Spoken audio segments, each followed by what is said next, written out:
नमो अरिहन्ताणं नमो सिद्धाणं नमो आयर्याणं नमो उवज्जायाणं नमो लोये सव्वसाहुणं तीन भुवन में सा वीतराग विज्ञानता शिव स्वरूप शिवकार नमः त्रियोग संहारिके। मेरी आवाज आ रही है आप सभी को क्लियर एकदम? आवाज सभी को आ रही है अच्छे से? ठीक है, चलिए भैया स्टार्ट करते हैं अपन। छह ढाला की दूसरी ढाल पर हमारा स्वाध्याय भी चल रहा है, जिसमें एक सेकंड।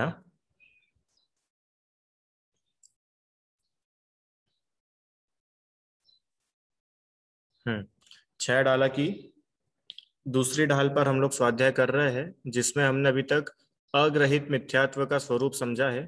अब जो है ग्रहित मिथ्यात्व का स्वरूप हम सभी समझेंगे। ठीक है। यहाँ तक आप लोग को किसी को कुछ प्रश्न थे तो अपन एक बार और ले लेते हैं, या कोई नया आया हो क्लास में उसे कुछ क्लियर करना हो।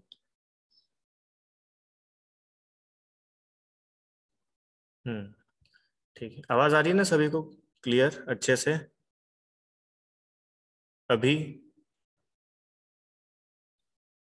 नहीं आ रही है? एक सेकंड भैया।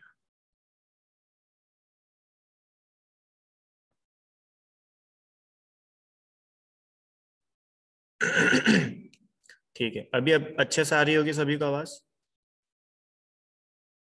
ठीक है, बढ़िया। हाँ जी, तो हमारी बात चल रही थी, ग्रहित मिथ्यात्व हम लोगों ने पढ़ना शुरू किया था, है ना? तो 90 नंबर के छंद से हम लोग वापस से पढ़ना स्टार्ट करते हैं। आइए साथ में पढ़ेंगे। जे कु गुरु कु देव कु धर्म सेव पौषे चिर दर्शन मोह एव अंतर रागादिक धरे जे बाहर धन अंबर ते सने। क्या बोला? जो कुगुरु कुदेव कुधर्म सेव पौषे चिर दर्शन मोह एव अंतर रागादिक धरे जेह बाहर धन अंबर ते सने। किसकी बात चल रही है यहाँ पर? कि अभी तक इसके पहले हम लोगों ने समझा था कि ये जीव दुखी है। हम सब लोग दुखी है। क्यों दुखी है? कि अपनी आत्मा को भूल करके यह जीव जो है संसार में भटक रहा है, दुखी हो रहा है ना? मोह महामद पियो अनादि भूल आपको भरमतवादी। माने ये जीव हम स्वयं अपनी आत्मा को भूल करके मोह के कारण से दुखी हो रहे हैं। ठीक है। अब ये ना अपने को समझने की चीज है। बताओ भैया, आप लोग को कौन दुखी कर रहा है? कोरोना आपको दुखी कर रहा है कि नहीं कर रहा है? कोरोना बीमारी से आप लोग दुखी हो कि नहीं? हाँ या ना? कि हाँ सर हम दुखी है उससे। हम्म गर्मी हो रही है, अभी बाहर इतनी गर्मी पड़ रही है, गर्मी से अपन दुखी है क्या? कि हाँ सर बहुत ज्यादा गर्मी है, हम बहुत परेशान हो गए। तो बोल रहे हैं कि गर्मी से दुख नहीं होता है। गर्मी तुम्हारे दुख का कारण नहीं है। कोरोना नाम की जो बीमारी है वो तुम्हारे दुख का कारण नहीं है। तुम कोरोना से दुखी होते ही नहीं हो। कितनी गजब बात है। तुम कोरोना से दुखी नहीं होते हो। क्यों? और हम, कोई तुम्हारी इंसल्ट कर दे तो तुम्हें दुख होता है कि नहीं होता है? कोई हमारी इंसल्ट कर दे तो कि होता है दुख।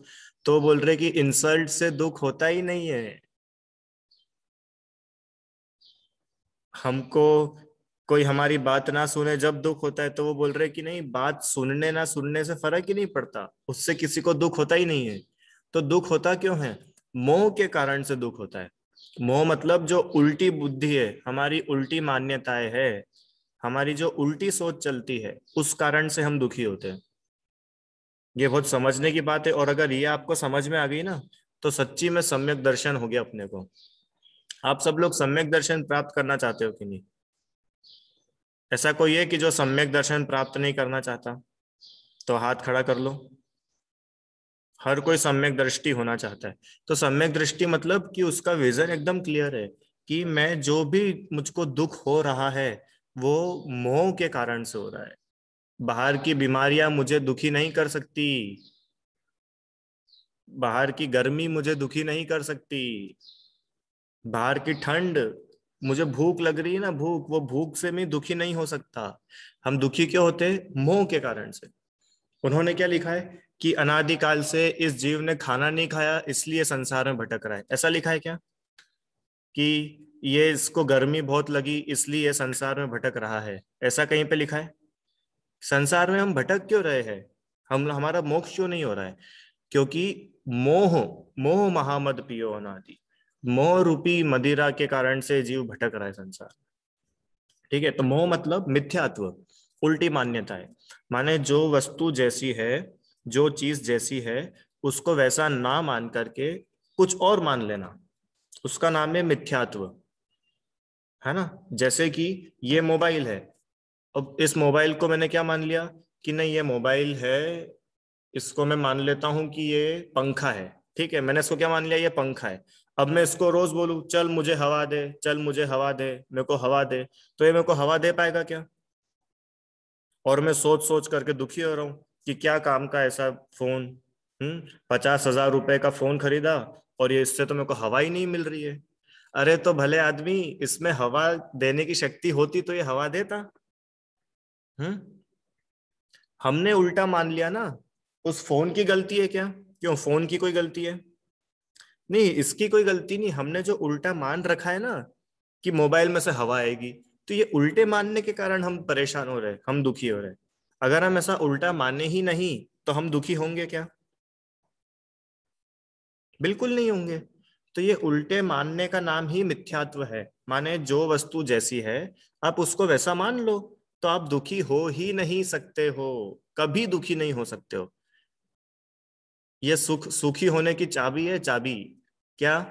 कि जो वस्तु जैसी है उसको वैसा मान लो, आप हमेशा सुखी रहोगे। मोक्ष, सुखी रहना चाहते हो कि दुखी रहना चाहते हो? खुश रहना चाहते हो कि परेशान रहना चाहते हो? कि हर कोई खुश रहना चाहता है। तो खुश रहने की ये चाबी है। क्या चाबी है? कि जो चीज जैसी है उसको वैसा का वैसा स्वीकार कर लो, एक्सेप्ट एज इट इज। जो जैसा है उसको वैसा एक्सेप्ट कर लो, तो आप हमेशा सुखी रहोगे, ये गारंटी है। और अगर आप फिर अपनी बुद्धि लगाओगे उल्टी उल्टी, तो फिर आप परेशान होना शुरू हो जाओगे। जैसे एक और एग्जांपल अपन लेते हैं। दूध, आप सब लोग दूध पीते हो, ठीक है। वो दूध को हम लोग मीठा करते हैं, तो कैसे मीठा करते हैं? शक्कर डाल करके मीठा करते हैं। अब मैंने ऐसा बोला कि नहीं यार, अब शक्कर तो बहुत टाइम हो गया शक्कर खाते खाते, अब एक काम करेंगे अपन, है ना, आज से दूध में नमक डालेंगे और मीठा दूध पियेंगे। नमक डाल करके मीठा दूध, बताओ कितने लोग पी सकते हैं नमक वाला मीठा दूध? क्यों, शक्कर भी वाइट होती है, नमक भी वाइट होता है। जैसे अपन शक्कर का पाउडर बना लेते हैं, ऐसा नमक भी पाउडर है। हम्म बताओ, हो सकता है कि नहीं दूध मीठा नमक डाल करके? और फिर हम परेशान हो रहे कि पता नहीं क्या है, मैं तो एकदम ब्रांडेड नमक लेकर के आया था, सबसे प्योर शुद्ध नमक था, ये तो सबसे महंगा नमक। हाँ, और ये जो गाय थी जिसका दूध मैंने लिया था, वो गाय तो इंडिया के सबसे बेस्ट गाय है, फिर भी इसका दूध नमक डालने से मीठा हो ही नहीं रहा है। मैं तो बहुत परेशान हूँ, मैं बहुत दुखी हूँ, हे भगवान मैं क्या करूं, मेरा दूध मीठा नहीं हो रहा। तो कैसे होगा? तुमको मीठा करने के लिए डालना है शक्कर, और तुम डाल क्या रहे हो? नमक। अपन ने उल्टा मान रखा है ना। अगर तुम सही सही मान लोगे कि अगर मीठा करना है तो शक्कर डालनी है, तो जब हमने ये सही सही मान लिया, तो फिर दुखी होने का कोई चांस है क्या? कि नहीं, मस्त शक्कर डालो, दूध पी जाओ मजे में खुश। पर अब जो ज्यादा बुद्धि लगाएगा कि नहीं आज शक्कर का तो बहुत टाइम हो गया, अब थोड़ा नमक डाल करके दूध मीठा करेंगे, तो भैया तू डालता रहे नमक, दूध कभी मीठा नहीं होने वाला है ना? तो समझदार व्यक्ति क्या करेगा कि जो चीज जैसी है उसको वैसा मान लो, तो अपना फायदा है। बराबर है? अब ये मिथ्यात्व क्या है? मिथ्यात्व मतलब कि जो चीज जैसी है हम उसको वैसा मान ही नहीं रहे, उसको उल्टा उल्टा मान रहे, और इस कारण से हम दुखी हो रहे हैं। ठीक है, तो ये मिथ्यात्व के टाइप्स अपन लोग दूसरे ढाल में समझ रहे थे कि ये दुख कैसे कैसे होता है। तो हमारे पास में दो प्रकार के मिथ्यात्व निकल के आए थे, एक ग्रहित मिथ्यात्व, एक अग्रहित मिथ्यात्व। अग्रहित मिथ्यात्व मतलब ऐसी विपरीत उल्टी मान्यताएं जो हमने किसी से नई सीखी नहीं है, वो हम पहले से हमारे अंदर चली आ रही है ना। जैसे ये शरीर को हम अपना मानते हैं, तो क्या ये शरीर हमारा है क्या? माने आत्मा और शरीर ये दो डिफरेंट चीजें हैं कि एक है? पहले इतना बताओ सभी लोग, आत्मा और शरीर दो अलग अलग पदार्थ है कि एक ही पदार्थ है? दो अलग अलग पदार्थ है। पर हमारी क्या मिस्टेक हो जाती है, दोनों को एक ही मान लेते हैं, है ना। क्यों धैर्या, तुम कौन हो कि सर ये मैं हूं, आपको दिख तो रही हूं सामने, तो ये मैं नहीं हूं, ये शरीर है, मैं तो अंदर हूं आत्मा।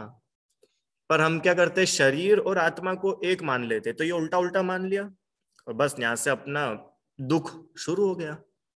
तो जो शरीर और आत्मा को एक मानना है ना, माने जो शरीर है वो ही मैं हूं, जो जीव है उसको बराबर नहीं समझना, सात तत्वों को बराबर नहीं समझना, ये सब अग्रहित मिथ्यात्व है। माने हमको ये किसी ने सिखाया नहीं है। क्यों धैर्य, तुमको तुम्हारी मम्मी ने सिखाया क्या बचपन से कि सुनो ये जो शरीर है ना ये तुम हो? ऐसा किसी बच्चे को सिखाते हैं क्या? कि नहीं, वो ऑलरेडी सीखा हुआ रहता है ना। तो ये अग्रहित है।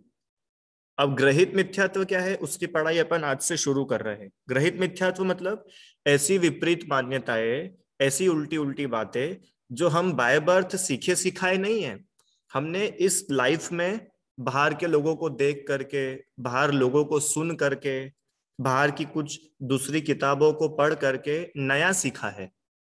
डिफरेंस समझ में आया दोनों में? एक तो वो था कि जो हमने किसी से सीखा नहीं है, वो हमको बाय डिफॉल्ट मिला है। और ये ग्रहित मिथ्यात्व क्या है कि ये हम बाहर की दुनिया से देख करके सीख रहे हैं। ठीक है। तो क्या है इसमें, ग्रहित मिथ्या दर्शन मतलब कि कुगुरु कुदेव और कुधर्म, इनके सेवन, इनकी पूजा भक्ति करने से ग्रहित मिथ्या दर्शन होता है, वो अग्रहित मिथ्यात्व को पुष्ट करता है। मतलब कुगुरु, कुदेव और कुधर्म, इनकी पूजा भक्ति सेवा स्तुति वंदना करना, यह मिथ्यात्व है। अभी एक तो अपन समझ के आ चुके हैं कि अपनी आत्मा को आत्मा नहीं पहचानना, अपने आप को आत्मा नहीं पहचानना, ये मिथ्यात्व है। ये आप लोग को कुछ लगता है कि नहीं लगता है? अपने आप को हमने आत्मा नहीं पहचाना तो आपको कभी दुख हुआ? क्यों दिव्यांश? ये ना अभी ऐसे समझ में नहीं आएगा। देखो मैं आपको एक एग्जांपल देता हूँ। आप लोगों ने हीरा देखा है कभी? हीरा रियल में ना देखा हो, टीवी मोबाइल पे तो कभी देखा है हीरा, डायमंड, है ना। अब डायमंड है, ठीक है।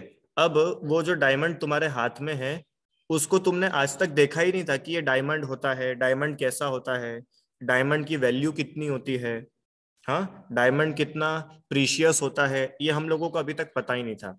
और हम लोगों ने क्या करा कि हमको वो डायमंड मिला, और हमने, वो हमारे घर के बाहर से एक अटाले वाला जा रहा था, तो सोचा ये कांच का टुकड़ा पता नहीं कौन सा आ गया हमारे घर में, चलो अटाले वाले भैया को दे दो तो अपने को 10 रुपए मिल जाएंगे। 10 रुपए मिलेंगे तो हम बढ़िया लस्सी पी के आ जाएंगे 10 रुपए की।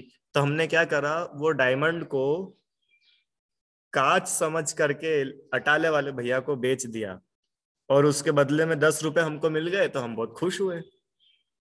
फिर थोड़े समय बाद में अरहम को पता चला कि वो कांच नहीं था, वो क्या था, अरे वो हीरा था, हीरा।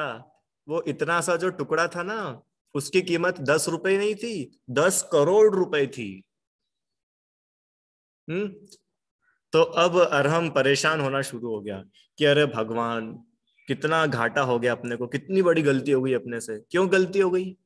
क्योंकि तुमने उस हीरे को सही सही पहचाना ही नहीं।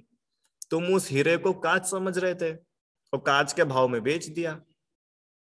तो तुम परेशान हुए। अगर उस हीरे को हीरा समझते तो तुम परेशान होते क्या? क्यों रिदम?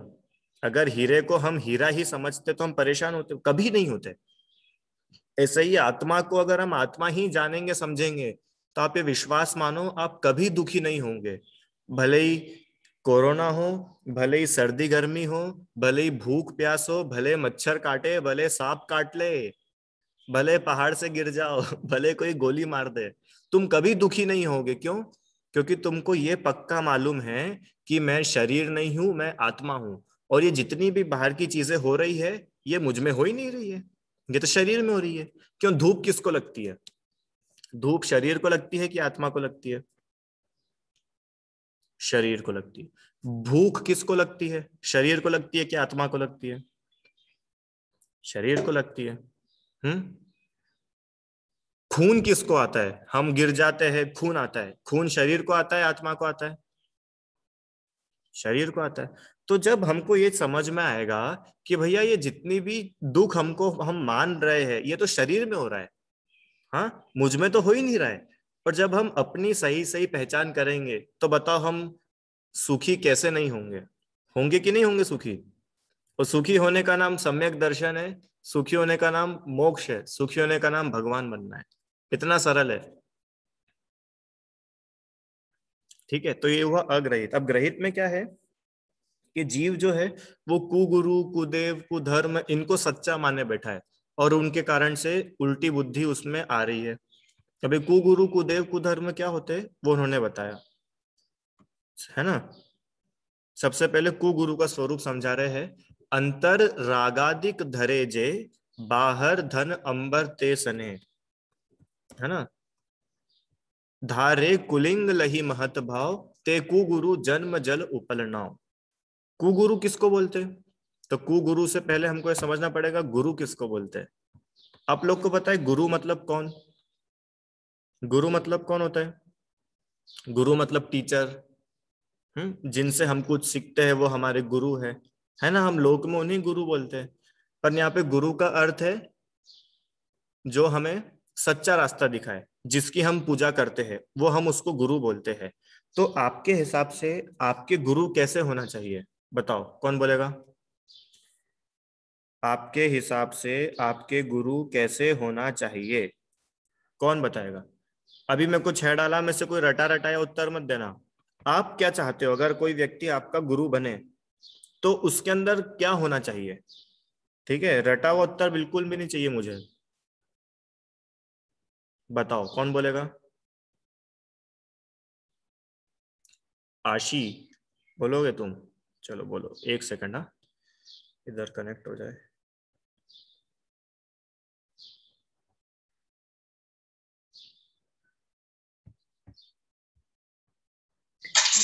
बोलिए। सर, लगता है कि हमारा जिससे हम कुछ सीखे वो गुरु होते हैं, और हमारे गुरु सच्चे होने चाहिए, उनमें सम्यक दर्शन होना चाहिए, और वे हमें सच्ची राह यानी मोक्ष की राह में जाना सिखाते हैं। वही हमारे गुरु होने चाहिए। और ठीक है, तनुश्रीदा बताओ। सर, अगर अगर मैं किसी से पढ़ूंगी तो मेरे गुरु ऐसा होने चाहिए वो सच्चा और ईमानदार हो, और वो अच्छा पढ़ाए हमें, और वो सच्ची राह दिखाए। ठीक है, अच्छा बताया। धैर्य। सर, गुरु ऐसे होने चाहिए जो मतलब जो हम लोग को अच्छे से पढ़ाएं और हम लोग को सच्ची राह दिखाएं।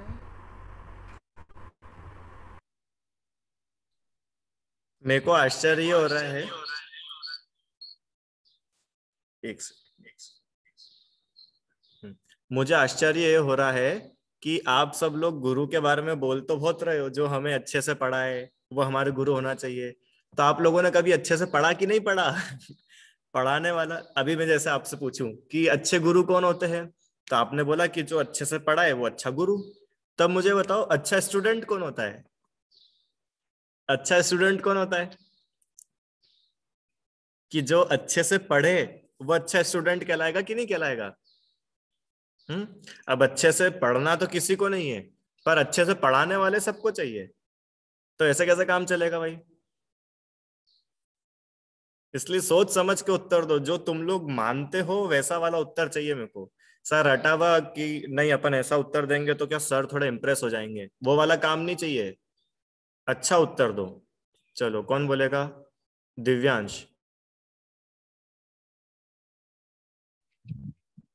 सर वो हमें गलत राह ना दिखाए, मतलब वो हमें हिंसा के काम ना करवाए, वो हमें झूठ बोलना ना सिखाए।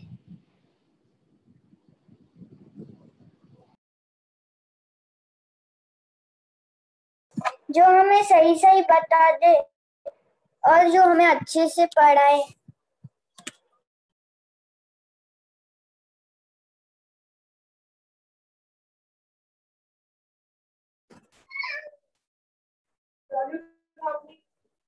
ये बताओ ना, सैलरी कहाँ से बोलो मोह। जिनमें सम्यक ज्ञान, सम्यक चारा और सम्यक दर्शन, सम्यक ज्ञान, सम्यक चारे और असली मोक्ष मार्ग का रास्ता दिखाए और कोई हिंसा वाले काम भी ना करवाए। अच्छा ठीक है, और कोई इनसे अलग उत्तर है किसी के पास में? ऑलमोस्ट सभी लोग यही सोच रहे होंगे गुरु कैसे होते हैं। ठीक है, अब अगली बात यह है कि जो गुरु की हम लोग बात कर रहे हैं, जो गुरु की हम लोग बात कर रहे हैं वो गुरु कैसे है एक्चुअली, कैसे होना चाहिए, कि ऐसे ऐसे होना चाहिए। अभी कुगुरु कौन होते हैं? कुगुरु मतलब कि जिनमें ये सब क्वालिटीज ना हो, है ना, जो मान लो अच्छे नहीं हैं, जो बुरे हैं, जिनकी दुनिया में जो काम बुरे समझे जाते हैं वो ऐसे कामों को करते हो, ऐसा व्यक्ति कुगुरु कहलाएगा। सीधी बात है। तो कुगुरु का लक्षण यहाँ पर दौलत राम जी ने बहुत अच्छे से दिया है। क्या लिखा है? जे अगली वाली ना, हाँ, अंतर रागादिक धरे जे, बाहर धन अंबर ते सने। कितनी बढ़िया लाइन लिखी है। अंतर रागादिक धरे जे, अंतर मतलब अंतरंग में, अपने अंदर में वो क्या धारण करते हैं? रागादिक। रागादिक मतलब मोह, राग, द्वेष, ये जिनके पास में होता है। अब ये मोह राग द्वेष मतलब उसमें सभी लगा लेना, सब प्रकार के अंतरंग परिग्रह। जो मोही है, जो रागी है, जो द्वेषी है, वो व्यक्ति गुरु नहीं हो सकता है। अच्छा आप बताओ, आपके स्कूल में कोई टीचर है और वो टीचर पार्शियलिटी करती हो, कि जैसे दिव्यांश और सिद्धम एक ही क्लास में है, अब दिव्यांश को तो वो कभी डांटे नहीं और सिद्धम की गलती नहीं हो फिर भी उसको डांट पड़ जाए, तो बताओ वो टीचर को लोग पसंद करेंगे कि नहीं पसंद करेंगे? कि दिव्यांश से तो राग और सिद्धम से द्वेष। तो ऐसे राग द्वेष करने वाले व्यक्ति सच्चे गुरु हो सकते हैं क्या? हो सकते हैं क्या? नहीं हो सकते। आपको कभी दुनिया में ऐसे कोई गुरु दिखते हैं कि जो राग द्वेष करते हैं, कि हाँ वेरी गुड, तुमने मेरी पूजा करी तुमको एक्स्ट्रा आशीर्वाद, और तुमने मेरी पूजा नहीं करी तुमको श्राप? हाँ, आप लोगों ने वो कहानी सुनी है ना यशोधर मुनिराज की? यशोधर मुनिराज के गले में राजा श्रेणिक ने सर्प डाल दिया था, बराबर है? सुनिए आप लोगों ने कहानी, किस किसने नहीं सुनी? अपन 2 मिनट में वो कहानी सुना देता हूं मैं आपको। एक यशोधर नाम के मुनिराज हुए हैं। तो क्या हुआ कि एक राजा थे, उनका नाम था राजा श्रेणिक, और उनकी पत्नी का नाम था रानी चेलना। तो रानी चेलना जो थी वो जैन धर्म को फॉलो करती थी, जैन धर्म की फॉलोअर थी। पर राजा श्रेणिक जो थे वो जैन धर्म को नहीं मानता था। उसका यह था कि ये सब तुम नकली धर्म है तुम्हारा, सब ढोंग करते हो, ये सच्चा धर्म नहीं है, सच्चा धर्म तो मेरे गुरु है, सच्चे धर्मात्मा मेरे गुरु है, वो सबसे बेस्ट है, तुम्हारे गुरु तो सब नकली है, इनमें कोई दम नहीं है। तो एक बार क्या हुआ कि राजा श्रेणिक ने, जो उसके गुरु है, श्रेणिक के गुरु, उनको अपने घर पे लंच पे बुलाया, भोजन के लिए आमंत्रित किया। हाँ, और वो राजा श्रेणिक के गुरु बोलते थे कि मैं सर्वज्ञ हूँ, मैं सब कुछ जानता हूँ, पूरी दुनिया को मैं जानने वाला हूँ, ऐसा राजा श्रेणिक के गुरु सबको बोलते थे। तो रानी चेलना ने सोचा कि भैया ये तो पहले इतनी उल्टी उल्टी बात करते हैं, तो क्यों ना अपन राजा को एक लेसन दे दे कि भैया तुम जिनको गुरु बोल रहे हो वो एक्चुअली गुरु है ही नहीं। सर्वज्ञ मतलब कि जो सभी को जानते हैं, तो क्या सच्ची में वो सबको जानते हैं क्या? तो इसका एक छोटा सा अपन टेस्ट ले लेते हैं। तो उन्होंने क्या करा कि वो राजा श्रेणिक जब घर पे भोजन पे वो गुरु जब घर पे भोजन पे आए थे, तो रानी चेलना ने अपने पुत्रों के साथ में मिल करके, या ऐसी कुछ कहानी है, उन्होंने मिल करके वो गुरु की चप्पल जो है उस चप्पल को छुपा दिया। ठीक है, अब गुरु जी का भोजन तो हो गया। अब गुरु जी घर के बाहर निकले और देखा कि भैया हमारी चप्पल कहाँ है? चप्पल दिख ही नहीं रही। गुरु जी परेशान हो रहे कि भैया जल्दी हमारी चप्पल दो, हमको वापस हमारे आश्रम जाना है। तो रानी ने बोला कि क्या पता यहीं कहीं होगी, आप देख लीजिए, आप तो सर्वज्ञ हो ना, तो आप आपके ज्ञान से जान लो आपकी चप्पल कहाँ है। तो वो गुरु पहचान ही नहीं पाए। वो गुरु कोई सर्वज्ञ थे क्या? मतलब वो ऐसा व्यक्ति जो एक चप्पल को भी नहीं पहचान सकता, वो उस दुनिया को क्या पहचानेगा? जो अपनी चप्पल को ही नहीं जान पाया, वो इस दुनिया को कैसे जानेगा?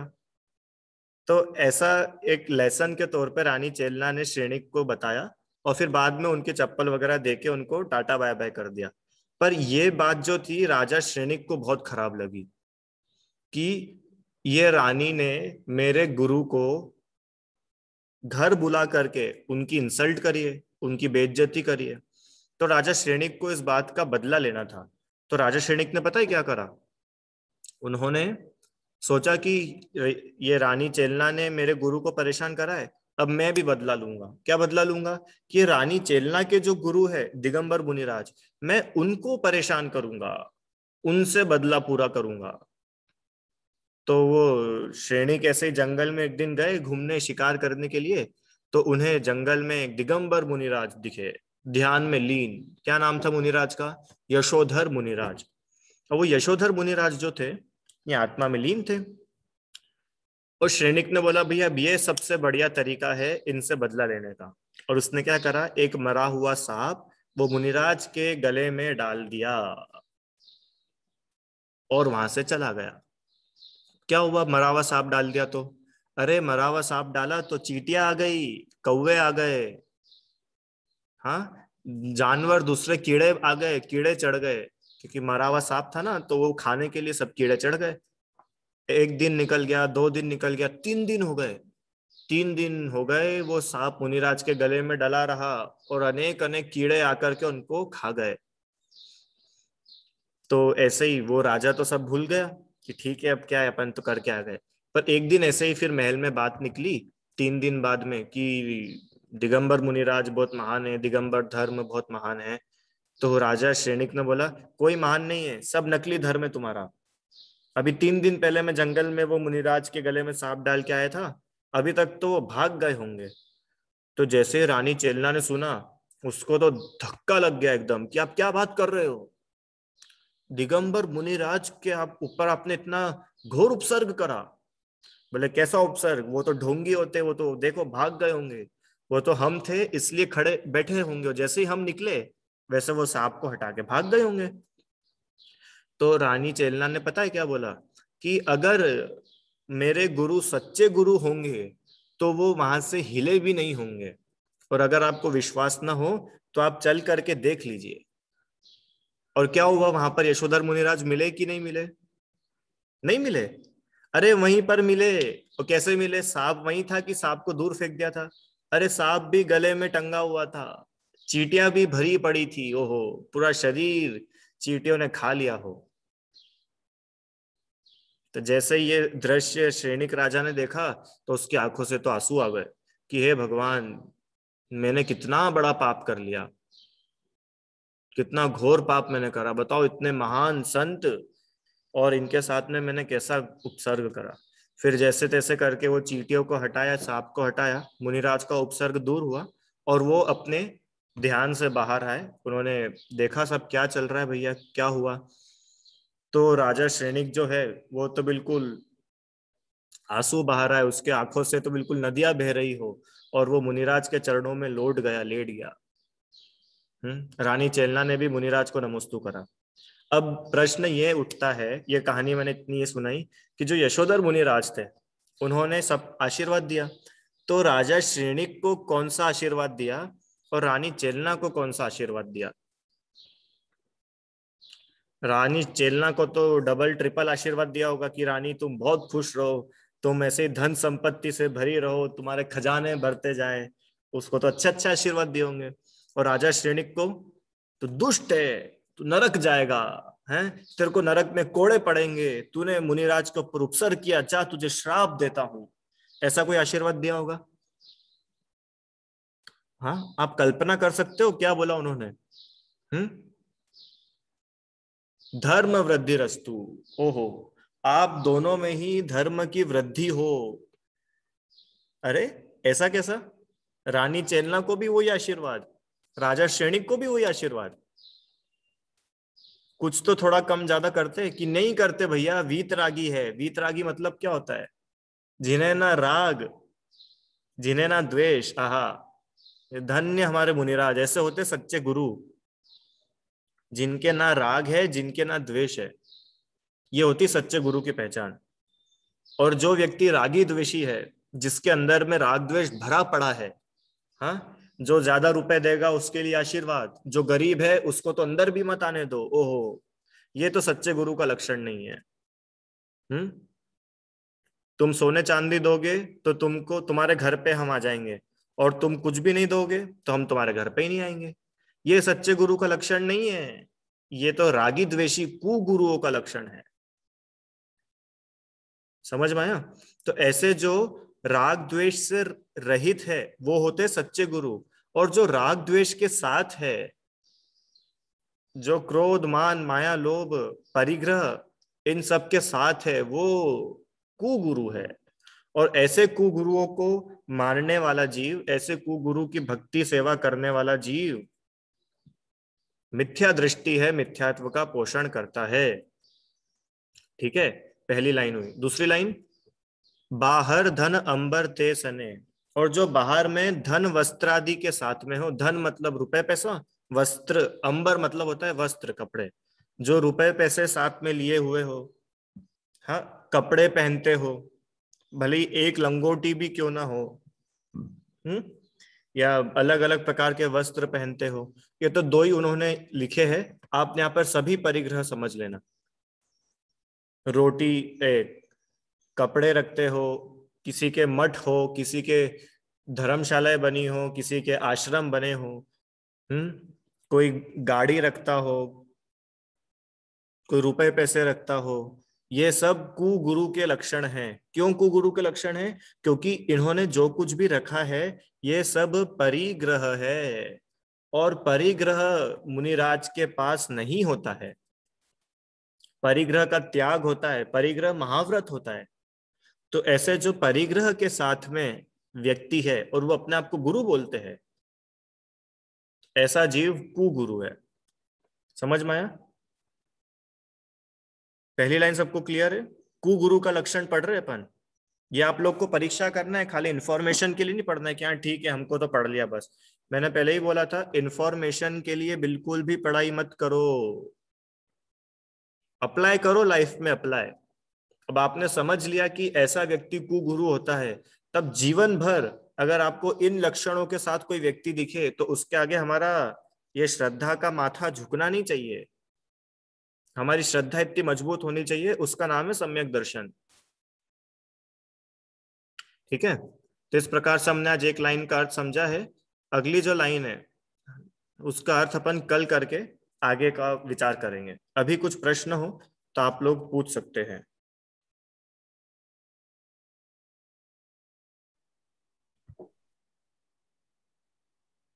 किससे प्रश्न है?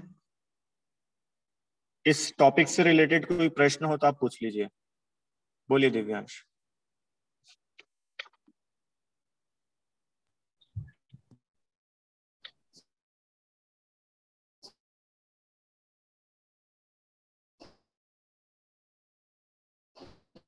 सर आपने मठ, हाँ तो मठ मतलब मठ जिसमें मैं यहीं रहता हूँ,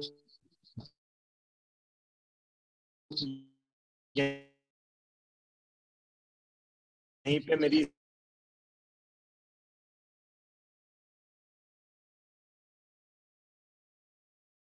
सब चीजें होती है। बोलिए श्रेष्ठ।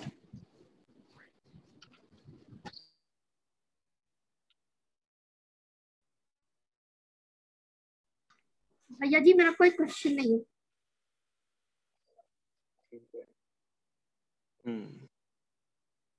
बोलिए अरहम। मेरा ये प्रश्न है कि जब हम आगे छेड़ाला पढ़ते तो उसमें एक शब्द आता है फरस, उसका मतलब क्या होता है? कहाँ पे आएगा शब्द? फरस फरस फरस फसो जाके हैं आगे एक लाइन। अरे पहुंचेंगे ना वहां पे। अभी अपन, मैंने क्या बोला, अभी तक जो पढ़ा इसमें से कोई प्रश्न हो तो पूछो। अभी तुमको दूसरी पढ़ा रहा हूँ और तुम पांचवी का छठी का प्रश्न पूछ लो।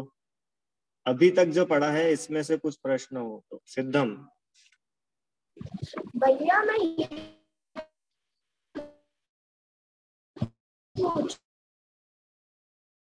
तो भगवान को नमस्कार करो फिर तुम्हें प्रसाद मिलेगा और आगे बढ़ो, तो उस कंडीशन में क्या करना चाहिए? ठीक है भैया, भगवान को नमस्कार करो, तुमको प्रसाद मिलेगा, आगे बढ़ो। तो इसकी चर्चा जो है मैं कल आप लोगों से बहुत अच्छे से समय निकाल करके करूंगा। ठीक है, अभी तो खैर स्कूल है नहीं आप लोगों के। अब ऑनलाइन किसी को प्रसाद मिल रहा हो तो बताना वैसा। ठीक है, संश्रिता लास्ट। सर मेरा एक क्वेश्चन है। आज हमने सीखा कि सच्चे गुरु और मुनिराज किसी में भी भेद नहीं करते कि तुम अच्छे हो तुम बुरे हो। तो फिर जैसे जैसे मैंने सुना है कि दिगंबर मुनिराज तो उनके घर में आहार नहीं लेते, तो फिर वो तो गलत बात हो गई। उनको भी आहार का मौका मिलना चाहिए, हालांकि वो कर जो रहे हैं वो गलत कर रहे हैं। ठीक है, इसका भी उत्तर कल मैं आपको थोड़ा विशेष रूप से दूंगा। ठीक है, 2 प्रश्नों के उत्तर आप मुझे व्हाट्सएप पे भेज दीजिए, कल उसकी चर्चा करेंगे। अभी तो ही जपो दिन रैन, जो तेरी शरणागत जावाणी के ज्ञान ते सूझे लोकालो, सोवाणी मस्तक नमो सदा देत हूँ दो। 9 बार नमो का सो पावे सुख चैन।